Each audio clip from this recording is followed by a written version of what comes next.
তোমার কি জানার সময় আছে? তুমি এতটা আশা করছো কি করে? তুমি তো নিজেই সময় দিতে পারবে না। হ্যাঁ, তা ঠিকই বলেছ, সময় আমার একেবারেই নেই। ভালোই করেছো না জানি। আর কয়েকটা হলো তো।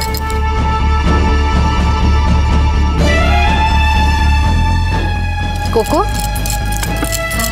একটা গান গাতো মা। আমি তো ভেবেছিলাম আজকে গান গাইবো, কিন্তু আমার মুডটা অফ হয়ে গেছে কাকিমা। কেন রে? মুড অফ হওয়ার মতো কি ঘটলো কোকো? কি জন্য তোর মুডটা অফ হবে? ছাড় তো। শোন, টিনটিনের বিয়ে তো আর দুবার করে আসবে না, বল, তাই না? টিটো, গান চালা।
আচ্ছা মা,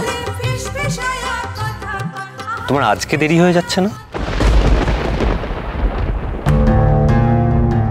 হ্যাঁ, অনেক দেরি হয়ে যাচ্ছে, অনেক ক্ষতিও হচ্ছে, কিন্তু যেহেতু তোমাকে কথা দিয়েছি তোমার বিয়ের প্রত্যেকটা রিচুয়ালে আমি থাকবো, সেই জন্য আমি আছি। উদ্ধার করে দিচ্ছ নাকি সবাইকে? ছেলের বিয়ে হলুদ কোটাতে হবে, তাতে তুমি থাকবে না তো কে থাকবে? সেজন্যই তো আমি আছি মা। তো সেটাকে আবার কথা দিয়েছি বলছো কেন? তুই যদি আমাকে এই অনুরোধটা করতিস আমি কখনোই রাখতাম না। আমি মনে করতাম তুই লোক দেখানোর জন্য বলছিস, এবং তোর অপমানগুলো সব আমার পরপর মনে পড়ে যেত। টিনটিনও যে আমাকে খুব একটা সম্মান করে তা নয়, ও যেরকম বড়দের দিচ্ছে সেরকমই তো শিখছে, কিন্তু আমাকে অতটাও অপমান করেনি যতটা তোরা করেছিস বা তুই করেছিস। সেই জন্য ওর বিয়েতে আমি আছি, ওর অনুরোধ আমি রেখেছি। এখন টিনটিনের যদি মনে হয় আমাকে কোনো প্রয়োজন নেই, আমি থাকবো না, বিয়েতে আমি চলে যাব। তোমাদেরকে বড় করে দিয়েছি, তোমরা মানুষ হয়ে গেছো। তোমাদেরকে যখন বড় করেছি তখন অনেকে আমাকে হেল্প করেছে, কিন্তু আমার দোকানটা তো আমার সন্তানের মতো। আমার কোজাগরির হেসেলকে যখন বড় করছি তখন আমার পাশে কিন্তু কেউ নেই, আমাকে একাই সেটা করতে হচ্ছে। সেই জন্য আমার অনেক সময় দিতে হবে, বুঝতে পেরেছো? এবং সেই কাজটাও আমাকে ঠিক করে করতে হবে।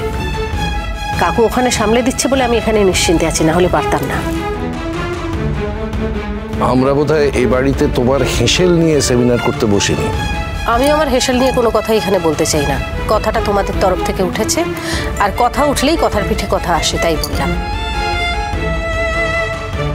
তোরা মিষ্টি খাবি? এনে।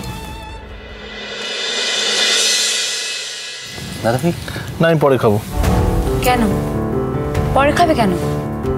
তুমি কিন্তু ভাববে না যে তুমি পরে খেতে চাইলে আমি তোমাকে মিষ্টি দেব। তোমার মা তো ভালোবাসে নিজে হাতে মিষ্টি দিচ্ছে, তুমি এখন খাচ্ছ না, আমার থেকেও এক্সপেক্ট করবে না। না কেন, তোর কেন এমন মনে হচ্ছে যে তুই আমাকে না দিলে আমি নিতে পারবো না? নিজে হাতে যখন খুশি আমি নিয়ে নিতে পারি। এই তোর কি হয়েছে বলতো টিটো? তুই তো এরকমটা ছিলি না কোনোদিনও। এই যে পাড়ার লোকরা আমাদের নিয়ে কথা বলছে, তাই তো উনি যা বলছেন তো সবার সামনেই বলছেন, আড়ালে তো কিছু বলছেন না। এবার সবার সামনে যদি উনি এই কথাটা বলতে পারেন, তা পাড়ার লোক তো আড়ালে আমাদের সম্পর্কে বুঝতেই পারছো তাহলে কি বলছে। আমার সম্বন্ধে কোনো কথা হলে তোর গায়ে এত ফোসকা পড়ে কেন রে? তোকে নিয়ে কি মানুষ কম কথা বলে? তোর আচার ব্যবহার, বউয়ের সঙ্গে আচরণ নিয়ে মানুষ কত কথা বলে জানিস? হ্যাঁ, সেগুলো নিয়ে তো তোর আচার ব্যবহার বদলানোর কোনো দিশা দেখি না। বাদ দাও না বড় বৌমা, ছেলে মেয়েরা বড় হলে তাদের কথা শুনে চলতে হয়, তাদের মত একটু চলতে হয়। তো তুমি সেটা পাচ্ছ না বলেই তো তারা রেগে যাচ্ছে। তা হ্যাঁ গো, তোমার মেয়ের খবর কি? বাড়িতে এত বড় একটা অনুষ্ঠান হচ্ছে, তাকে ডাকবে না? কি রে বুড়ো, এবার একটু মেয়েটাকে মাপটাপ করে বাড়িতে ফিরিয়ে নিয়ে আয়। দেখ, যা হবার হয়ে গেছে, কি করা যাবে বল? আমি জানি বড় বৌমার জন্যই এসব হয়েছে। আমার মেয়ের জন্য এই উপকারটা করতে পেরে না আমি খুব খুশি, জানেন তো পিসিমা। আপনার বুড়োকে বাড়িতে ডাকুক না ডাকুক, আমার মেয়ে কিন্তু তার বাড়িতে খুব শান্তিতে আছে, সুখে আছে। আর আমার মেয়ে একদিন প্রমাণ করে দেবে যে একজন গরিব ছেলেকে বিয়ে করে সে কোনো ভুল করে। আর সেই গরিব ছেলেটিও প্রমাণ করে দেবে সারা জীবন কেউ গরিব থাকে না। গরিব বলে কাউকে খাটো করা যায় না, এটা তারা প্রমাণ করে দেবে।